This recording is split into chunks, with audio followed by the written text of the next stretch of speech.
My girlfriend is now my boyfriend. So, if you can't already tell, she's referring to me. Alright, so I transitioned from female to male about 10 months ago. And have 10 months now, as of this week. And when I mean I started my transition, I mean I started on hormone treatment. But I've always carried this appearance since the beginning of our relationship, which has been 15 years now. So I never gave her that very girly exterior. Okay, well, let's be honest. Feminine. You weren't even my type, and you know it. You weren't. And a lot of people ask, well, why did you get together? You were so persistent. I am still very You persistent. didn't leave. He wouldn't leave me alone. I mean, I'm telling you, I could be sitting on a couch by myself, and he'd come up. Can I sit next to you? No.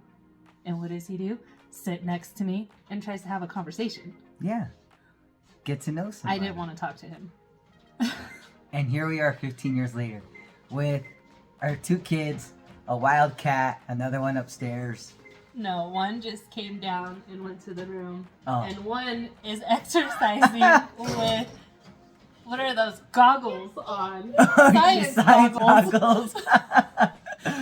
This is why I love having them in the background. We just let them come in. Yeah, 15 years later.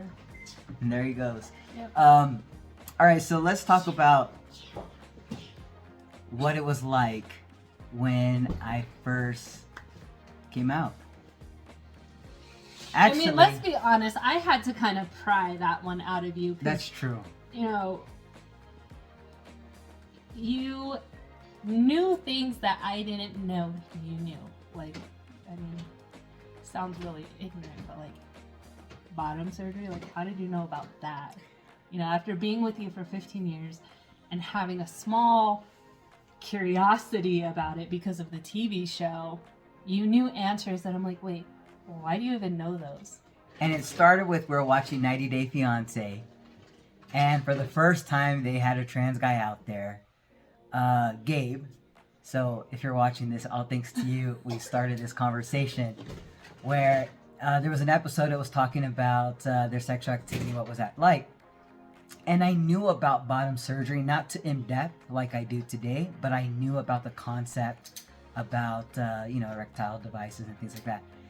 And this one did not know. So I mean, I don't know. I just, sounds bad, but I mean, I had no reason to know because I'm not one that, you know, I like what I got. I do. And I ain't got a problem with what I got. No gender dysphoria. Yes, none of that. And I didn't know, but you knew, so that really, you know, I'm laying there on the couch like, how do you know this? Why do you know this? Right. Is this something you want? Like, those are... That's exactly that was how the the rapid fire conversation- questions that I had for him. I didn't even let him answer it. As soon as I mentioned, no, they have other device options. And she's like, what do you mean? How do you know this? Wait, why do you know this?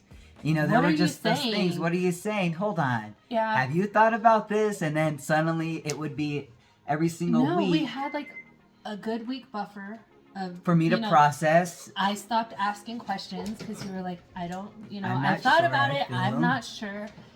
And then, you know, every week I'd ask, so how do you feel? How do you feel? Like I had to ask these questions. You know this information. Why do you know this information? And the answer you gave me is, well, I thought about it a while ago. And so I had asked, well, how long a while ago?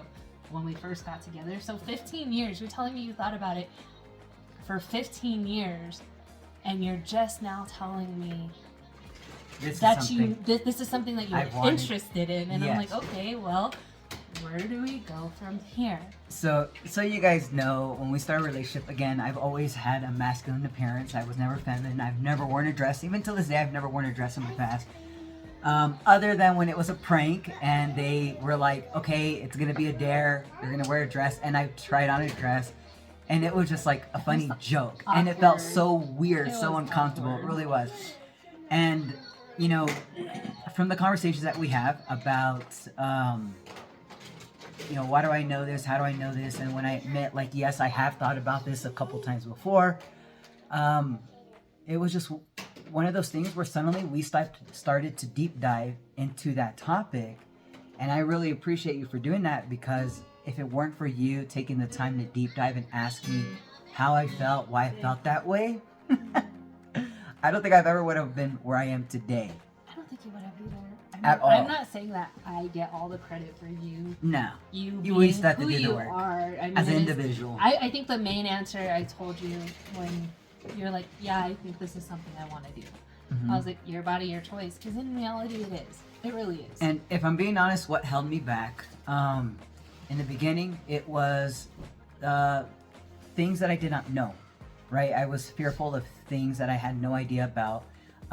Really, I had no idea what it entailed in order to transition. I didn't know, a lot of times people start on hormone treatments. I didn't know the safety behind hormone treatments, what that meant, what it looked like, how to start. I didn't know these things, so I had to start from scratch. I would do a lot of Googling, just later nights, reading through things, trying to figure out where do I start, watching some YouTube videos. So that really kind of helped me educate myself into where I am today. And I deep dove far. I'm not a person who likes the surface level and stop there. I like to also know, what does it mean midway and far into the future. Well, now you're a deep dive. And I deep dive For your even more answers. so because it's something that I didn't always do, but at this point, when it comes to my own health and my own lifestyle, I needed to deep dive. I need to know what this meant, because we have a family, and the number one thing I would never do is jeopardize our family dynamic, let alone a relationship, right? I have love and care. I would never want to disrupt our relationship in a way where I would lose you or our kids. And so I tread on water. I was very cautious. I was on thin ice of like, dang, how do I do this? Can I do it? Will I have the support?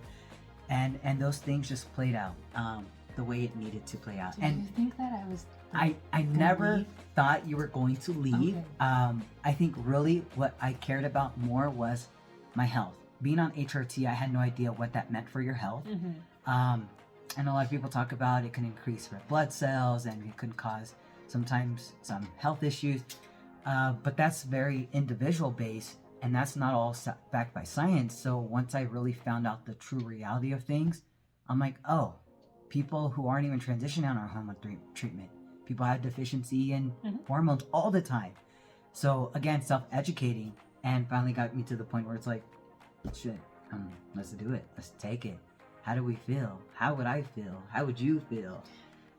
I mean, when you asked me that, and I know, like, when we first discovered that this is something you wanted to do, I advised you, I'm like, well, you need someone that you can talk to. very true. I needed someone that I can talk to. Basically, we needed to build our support system. Outside of each other, yeah. too. Yeah, and it's not that the support system, I mean, it wasn't about like, oh my gosh, I'm going to call this person and vent and be like, oh my gosh, I hate my life is over. All right. This isn't what I wanted. It was just more to express how I felt from someone on the outside. Because I know you and I, we can have these conversations, but with the people that we chose, I feel like they asked questions to make us really delve into our emotions and our thoughts about this. At least my person did. Yeah, as far as my person, how can I put this? If anything, it came from professionals. I sought out, circle medicine. I mentioned that before in a different video, how I got started in testosterone. And although they're not necessarily a guidance counselor, they are a doctor who prescribes hormone treatment, but they do ask you a series of questions. And it was all really relevant. And again, I already did self-internal research and self-diving and thought about, is this something I want to do? And it was really came down to like, why didn't I do this sooner? Which it's like, well, I can't go back. I can only go forward. But I'm really happy I did it. I mean, I am. Everybody, everybody asks, well, I thought you were a lesbian. I thought you liked girls. Aren't you gay? He knows this still to this day. I am very committed to him. I do love him. Yes. I love how he is. Anything that he has to offer, I will take because this is who he is. But yes, I still do like women, and you know that. But yes, I don't know if it feels like a threat to you, and if it is, no, I'm not intending it to be that way. I really do. Women are very beautiful. But I agree. Am I gonna sit here and step out on you just because that's not who you are, or honestly who you ever were? You may have been in that body, but that's never who you were. No. And I don't know. I just feel like, my answer to everybody who asks me that is, why do I have to define who I am? Because at the end of the day, your sexuality. You are still the same person. And I tell them this all the time. He is still the same person. Mm-hmm. He just has a new name. His body looks different. Our relationship is the same. Nobody knows what happens in my bedroom. Nobody does. And that's exactly what I tell them. You don't know what happens in my bedroom. No. So I think the same. Yeah. Sure, some of it comes out of, just curiosity. Others can be ignorant. But regardless of where it's coming from, no one has to identify their sexuality to anyone. No one owns that. No one owes anyone anything when it comes to explanation. But I mean, yeah, it's the same. I mean, the same. Honestly, if anything, and I tell you this, I've told you this many times before, and I've told my family this, is that I feel like our relationship is a lot better than what it was before. I do too. And part of that is because now I truly have 100% all of you. Right. Because before, within the 15 years, yes, we've had great years.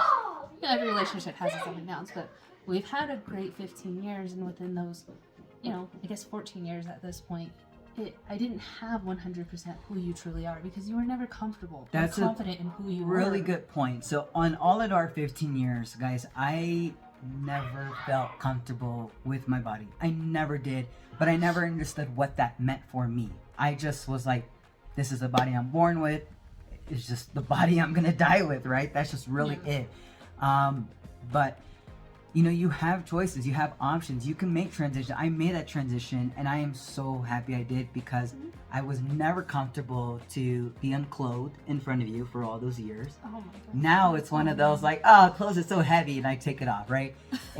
I never really understood what it felt like to have dysphoria until recently, until about a year ago. I'm like, I know I don't like, having breasts. It's just, having this, it's just not me. I don't like it, but I'm stuck with it. That was always my mentality. And finally, when I realized, you know what, I'm not stuck with it. I can make different choices. I can go into the body and just in general, the mindset, the mentality of where I want to go, let my interior self match the exterior. That is such a true statement. And that very much has been a game changer for me. It really has. Oh, it has. I mean, it's been a game changer for our relationship as well. It has. Like I said, now I fully get you are 100% you, and you give me all of you now at this point. Which is, it's nice. It's a nice change, because before, I know it makes me sound like an a-hole, I'll be honest. But I'm like, why won't you get naked in front of me? I would never get naked in front of her in all those 14 years. We've been together for so long. Why are you so shy with me? Because I know, shoot, I'll be honest. When we first got together, I was naked all the time. Yeah. I don't care. I'm very much. I'm very comfortable in who I am. So that's why I'm like, okay, fine. Naked time, and then. I would ask, why won't you get naked? Is it me? Is it you? What can I do? And right before having top surgery and body masculization, because I was just never comfortable with my body, I know you were asking, am I even going to be able to see you naked after your surgery? My immediate was like, yeah, absolutely. And then I was like, wait a minute. Is there a reason other than the fact that I don't like it why I wouldn't? And I was just like, no, I really think this is the only reason. Which that's exactly the reason. I mean, I did not like having the feminine figure. Sure, I've lost weight and had that extra skin, which was also very uncomfortable to carry. Yeah. But those things have changed significantly going through the procedure, and I really wish I would have just done it sooner. It really has. I mean, it's so funny because you'll walk around without a shirt now, and I'm like, boy, put on clothes. Put on clothes. And now that our son has a role model in a sense with no shirts, now he thinks he can walk around with no shirt, and I have to tell him, boy, go put on a clothes. shirt. We put on clothes. You guys do, gentlemen. but it's for me being your partner after so long, it's nice to see you comfortable and confident. Mm-hmm, mm-hmm. Especially for you to walk around in our home environment where you should have always been comfortable and confident to be and feel how you are, but you never really were until you started this journey. No. Yeah, no. That is true. You never were. I mean, it's so bad because I used to have a roadmap. I'm sure for any of you who watched freaking 50 Shades of Grey, this fool, don't ever go to movies like that with him. Oh yeah, But I'm vocal in movie theaters. There's a part where he sits there with a tube of lipstick and draws a roadmap. I had one of those for a very, very long time. I have a roadmap, and you know what? Just speaking honestly, no, we do have a roadmap when it comes to the bottom, to an extent, right? Yeah. But hey, bottom surgery is in the near future. Fingers crossed. I'll go into depths about that in another video. But now I know. But now, like, going through this transition, like, I'm totally okay with having that roadmap because that's your comfort level. Yeah. And I have to respect that. Before we were going through all this, like, you knew I was going to transition. You never gave me an answer as to why I can't touch you here or why I can't see you, because all you just said was, no, I'm shy. No, I'm uncomfortable. It's uncomfortable. Yeah, but and you're it was never truly, like, we never really deep dived into those conversations of why it was so uncomfortable. It was just, no, I don't want, I'm uncomfortable. No, right. I'm shy. And a lot of it wasn't always I'm uncomfortable. It was I'm too shy. Or I'm too shy. Right. It was always I'm too shy. So those are your filters. Those are your blockers of most definitely gender dysphoria. I know for me it was certainly that case. Didn't want to be touched in areas of my body that identified with feminine stuff. Now I'm happy to touch my chest. It's great. Okay, so overall, being with somebody who transitioned, my perspective, she has been through a lot on her end, from having to see my name change, gender marker, changing the conversations to refer me to new pronouns. Oh my gosh! Seeing me do hormone treatment. I even went seeing me go through surgery. The defense mode too, like, you know, this is like, okay, if nobody's gonna accept you or respect you, how do you feel? What do you want? How do you want to go about it? Because I don't know, I got in the defensive mode after we had our conversations, and you know, our conversations weren't light because we do have our kids, and those are the last two that we ever want to have a negative impact. Right. So actually, that's a good point you bring up. Our kids. Before I even started hormone treatment, she was my first point of contact to talk all of this out. Yeah. The second people we expressed this change to was our kids. I mean, we asked them, how would you guys feel? How do you guys feel about me? What are your thoughts? And you guys might think like, oh, their age right now, they're age 5 and 7, where then they were 6 and 4, but they were not too young to understand. Our kids are very in tune. We spend a lot of time on involving them in our daily lives, what we do, how we do things, and teaching them values and morals. So they were very much understanding of what this meant. Our son's answer was, we asked, like, how do you feel if, they call him Papa, and they always have. Because I never want to be called Mom or Mommy. And nothing feminine either. So it was always Appa, and I thought about like the flying bison from The Last Airbender when I heard you say it. But it stuck, it really stuck. The kid, Valen from day, when he could start talking, it's always been Appa. And it's funny, we asked him, how do you feel? What do you think? Right? And he goes, well, whatever makes you happy. Yeah. I'll love you no matter what. And then he goes, are you going to have a mustache? And he was excited about it. He was so excited about it. Where even my daughter, right? Or our daughter, she asks, you used to be a she, right? Now you're a he? And I'm like, yes. And she goes, okay. Yeah. Well, totally now, cool what's crazy is now they don't even ask those questions. No. They don't at all. And it's so amazing to see. Like, they didn't have a mistake with the changing of the pronoun. I think they've always said, well, we've asked, what does Appa mean? And their answer was, Appa's basically a dad. Yeah. Kind of a dad. I mean, he's a dad, so right. It just kind of stuck with them. Yeah. Which is nice. Yeah. Very easy transition for them. But our conversations did revolve around what it meant for us, what it meant for our kids. But it hasn't really. No, I'm not gonna say it hasn't really changed anything, because it has changed Like, I feel like our relationship's great. Our relationship's great. Our communication has gotten better. I think we understand each other a little bit more Yes. now. Yes. So, And she saw me at my most vulnerable, literally going through surgery, and I couldn't even sit up on my own, lay on my own, walk. So having to had no become choice. so vulnerable, and her having to take care of my wounds, he had no choice. I had no to take choice. care of him. Really set that apart. Like, damn, I hate being so vulnerable, because that's never been me. I've always been that I have to be the protector instinct, right? But that really changed the fundamental of the relationship too, is you now see me at my most vulnerable state. Physically, I guess mentally you've seen it before, but physically, most definitely. But you didn't give me any pushback for taking care of you. Cause like, I you know, couldn't. before, I knew that. Couldn't be stubborn. You couldn't be stubborn, but you could have still been very vocal of like, I'm uncomfortable with this. Yeah. I don't like this, but not once ever since you really started this journey and went through the change of, you know, having your top surgery. Not once did you tell me like, I'm uncomfortable. Right. Because I mean, it was to the point where like I had to give you a shower too. The only uncomfort is obviously the bottom part, really. But you know, Which I that's know the not to inevitable. go there. But that's the inevitable, given that this is where I am in the stage, and well, in the near future.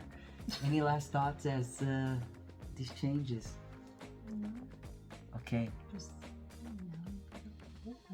Now she's got a boyfriend. very weird. Which, by the way, It's okay. if those of you who are curious, I've always liked girls. I've never liked to call myself a lesbian. I just was like, that just feels weird.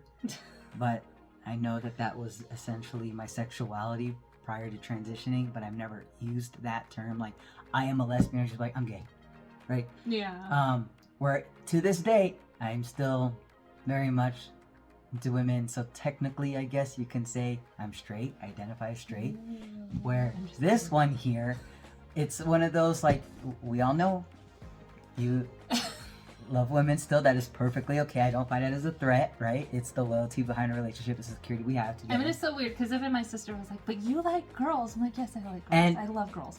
And you know what their answer is? We'll just go to the strip club. I'm like, what can I do there but look and see and be happy for a moment? But, you know, Yeah, I can look and see and still be happy with what I have at home. that is true. See, she embraces the change.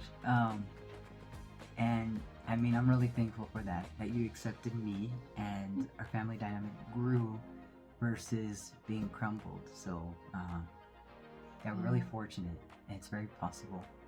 So, I mean, hang in there. who would have thought 15 years later? 15 'cause years later. Apparently I was a gold digger. Apparently, but that ain't the case. We built all of this I together know. in our relationship. I know. All right. Well, thank you guys for listening in. If you have questions, thoughts, comments, go ahead and just dump it in the comments. Hit Talk that to like, him, not subscribe. me. Talk to me. If you guys want to hear certain topics or perspective from her end, please put in the comments. I've been trying to practically beg her this entire 10-month journey to get her perspective, to get her to participate in this video, and she will not until finally today. So I had to take advantage of the opportunity. But if you guys have any specifics to her, please put it out there, and then I'll tell her. She'll feel accountable enough to want to put a recording out there. All right. Yes. Thank you guys for staying tuned. We will talk later. Bye.